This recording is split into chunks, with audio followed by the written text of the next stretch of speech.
Hello friends, welcome to Banking Nagari. In this particular video, actually we are covering 50 important idioms and phrases. इसके लिए मैं content use कर रहा हूँ black book का. Black book का नाम आपने सुना होगा. वोकैबलरी की सबसे फेमस बुक है वोकैब, अगर आपको रेडी करनी है, और मैंने भी यहीं से पढ़ी थी. ठीक है, तो इसमें वो 200 इडियम्स एंड फ्रेजेस का डिस्कशन है जो लास्ट एसएससी के एग्जाम्स में रिपीट हुए हैं. ठीक है, हम एसएससी को अभी बेस लेके चल रहे हैं और ये सेम ही रिपीट होते हैं दूसरे एग्जामिनेशंस में. इसमें आपको इंपॉर्टेंट क्या ध्यान रखना है, एक आपको लास्ट कॉलम दिख रहा होगा जिसमें 18 ब्रैकेट में 15 लिखा है. इसका मीनिंग बता देता हूँ. इसका मीनिंग है कि अगर हम फर्स्ट ईडीएम की बात करें, बीट अराउंड द बुश, तो ये 18 बार तो एसएससी के एग्जामिनेशंस में आया है और 15 बार दूसरे एग्जाम्स में रिपीट हुआ है. तो इससे आपको ये पता लग जाएगा कि इसकी इंपॉर्टेंस कितनी है और कितनी बार रिपीट हो चुका है, कि आगे भी इसकी रिपीट होने की पॉसिबिलिटीज हैं. ठीक है, तो 50-50 ईडियम्स के मैं शॉर्ट में 4 वीडियोस बनाऊंगा और फालतू में मीनिंग पे डिस्कशन ना करते हुए मैं थोड़ा स्पीड में चलूंगा. केवल ईडियम और फिर सीधा उसका सिंपल में मीनिंग, मतलब मीनिंग का मैं एक्सप्लेनेशन नहीं दूंगा ताकि फटाफट आपके कवर हो जाए. ठीक है, क्योंकि माइंड में अपने को बस उसका मीनिंग रखना है, ना कि explanation. Okay, so we are starting from the first idiom. और ईडियम्स एंड फ्रेजेस की बात करें या वन वर्ड की बात करें, तो जितना माइंड में रख पाओ उतना कम है, क्योंकि कहीं से कुछ भी आ सकता है. ठीक है, सो फटाफट से कवर करते हैं. First one is beat around the bush. Avoid the main topic, speak in a roundabout manner, और speak vaguely to avoid talking about it. Simple सी भाषा में बीट अराउंड द बुश मतलब घुमा फिरा कर बात करना और मेन टॉपिक को छोड़ देना. That is beat around the bush. Second, spill the beans. Disclose the secrets accidentally, मतलब अनजाने में भेद खोल देना. गलती से कुछ भी आपने सीक्रेट कहीं डिस्क्लोज कर दिया, इसका मतलब आपने स्पिल द बीन्स कर दिया. ठीक है, इंग्लिश में बोलते हैं spill the beans. Third, cost an arm and a leg. Meaning is very expensive, a large amount of money. बहुत महंगा पड़ना. Cost an arm and a leg मतलब बहुत ज्यादा खर्चा हो रहा है, बहुत महंगा पड़ रहा है. That is cost an arm and a leg. Fourth, once in a blue moon, rarely and infrequently, occasionally. Hindi में ईद का चांद होना. समझ आ गया होगा. Once in a blue moon जो बहुत रेयरली हो रहा है, बहुत दिनों बाद हो रहा है, that is once in a blue moon. ठीक है. Fifth, face the music. Face the music मतलब to accept the punishment for mistake, get reprimand, to bear the consequences, और एक्सेप्ट द ब्लेम. हिंदी में देखें, किए का परिणाम भुगतना. फेस द म्यूजिक मतलब जो भी आपने गलती करी है उसकी सजा आपको मिल रही है, that is face the music. Six, under the weather. To not feel well, to feel sick और unhealthy, to be in low spirits. बीमार होना. अंडर द वेदर मतलब कि आप बीमार पड़ गए, that is under the weather. आप अभी हेल्दी नहीं हो, उसका मतलब अंडर द वेदर हो. Okay. Seventh, a bolt from the blue. Something unexpected and unpleasant, a complete surprise, a sudden calamity, an unexpected disaster. आकस्मिक घटना, कुछ भी सडनली हो जाए. ठीक है, जो अनएक्सपेक्टेड हो, आपने एक्सपेक्ट ना करो, उसको बोलते हैं a bolt from the blue. ठीक है, आगे चलते हैं फटाफट. Eighth one, to bury the hatchet, to make peace, to end a quarrel. झगड़ा खत्म करना. आप जो भी लड़ाई झगड़ा चलता आ रहा है वो अगर खत्म हो गया है उसको बोलते हैं bury the hatchet. Okay. Wild goose chase, a worthless hunt और chase, futile search, unprofitable adventure. Hindi में निरर्थक खोज. वाइल्ड गूज चेज मतलब कोई भी आप काम कर रहे हो, उसका आपको रिजल्ट अगर नहीं मिल रहा है, वो फ्रूटफुल नहीं है, मतलब that is a wild goose chase.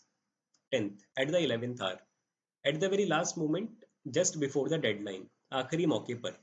Eight the 11th our मतलब बिल्कुल एंड मोमेंट पे वो काम हुआ, जब उसकी डेडलाइन थी, जस्ट उसके पहले खत्म हुआ, that is at the 11th hour. 11th, blow one's own trumpet. Praise oneself, talk boastfully about oneself, to boast about their achievement. Boast मतलब अपनी ही बढ़ा चढ़ाकर बात करना है ना, अपने मुंह मियाँ मिट्ठू बनना, खुद की तारीफ करना. That is blows one's own trumpet मतलब खुद के ही खुद को प्रेज करना, अपनी ही बड़ाई करना, that is blow one's own trumpet. Twelfth, break the ice.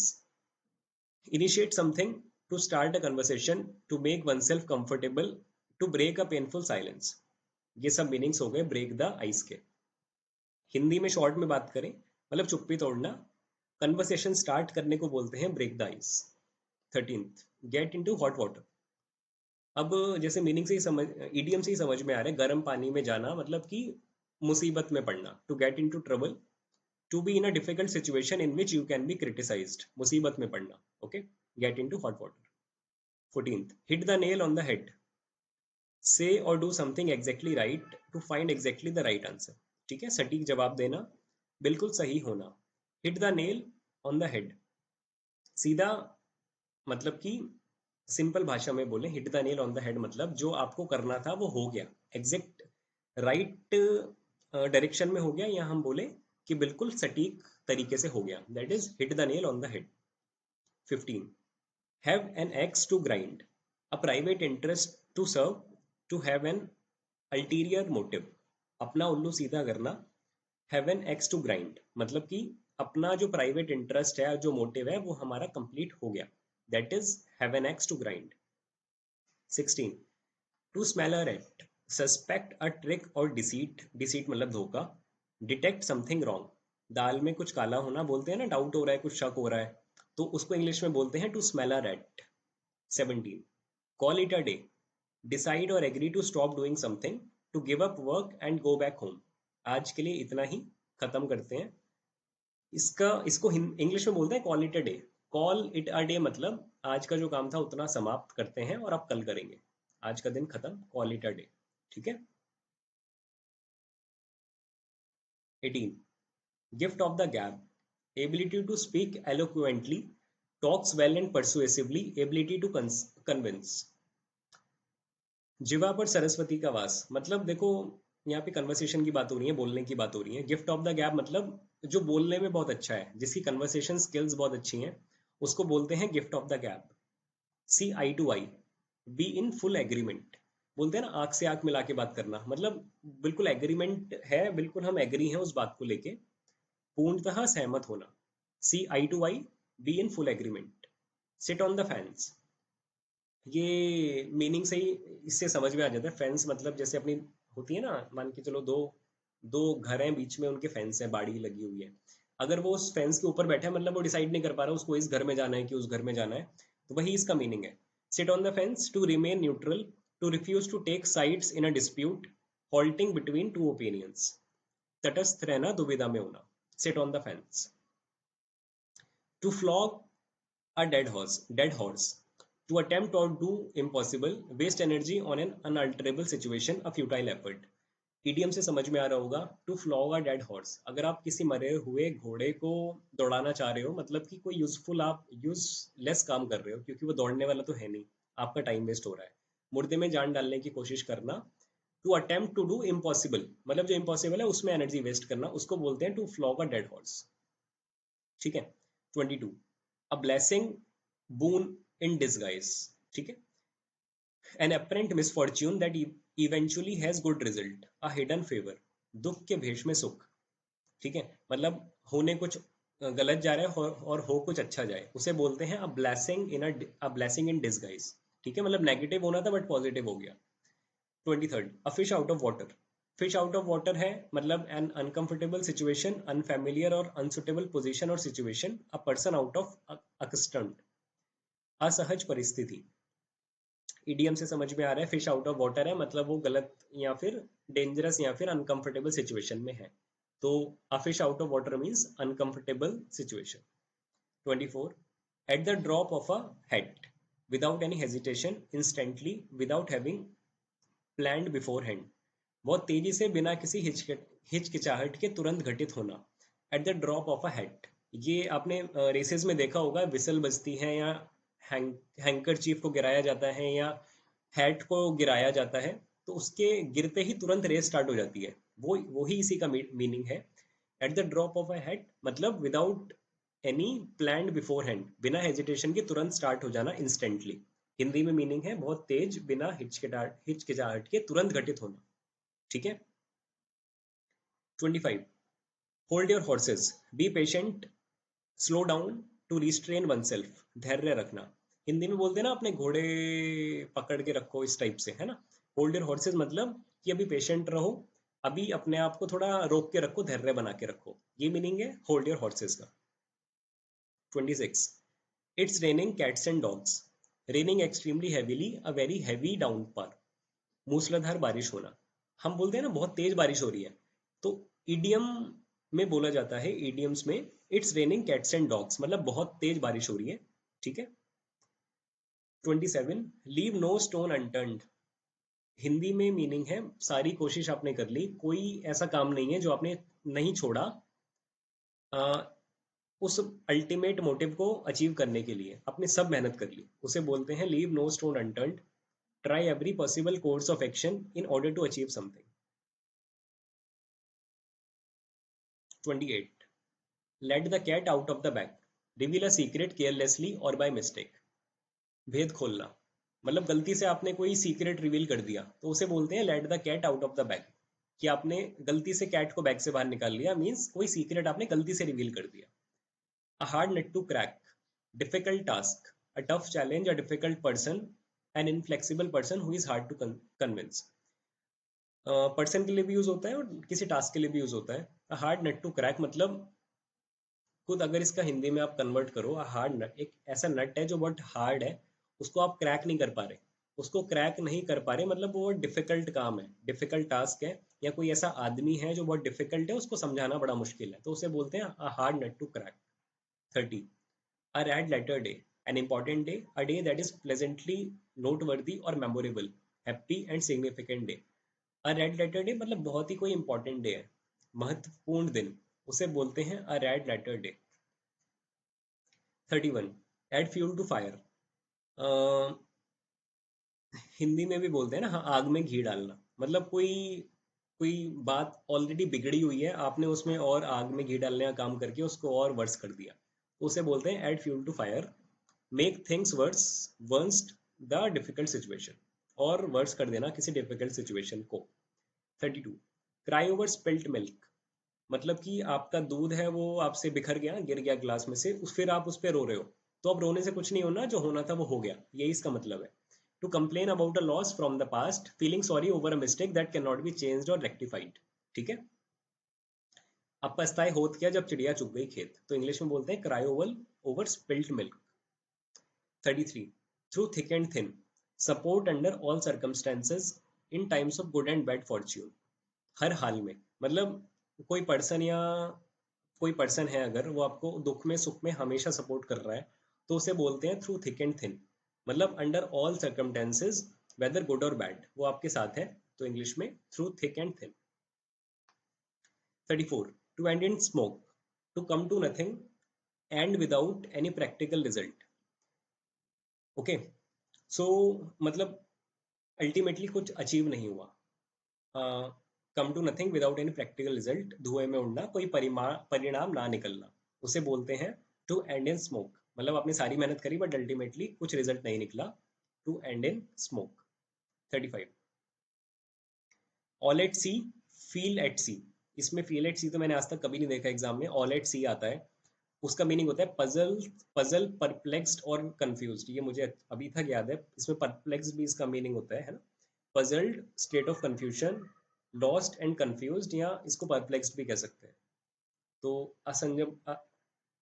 असमंजस की स्थिति या फिर कंफ्यूजन में होना को बोलते हैं all at sea. Okay. 36, bite off more than one can chew, take on more responsibility than one can handle.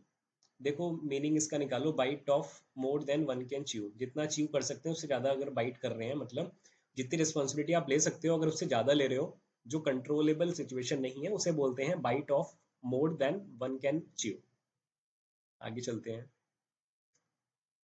37, bite the bullet, to force yourself to do something unpleasant, to get something over with because it is inevitable, मजबूरी में स्वीकार करना।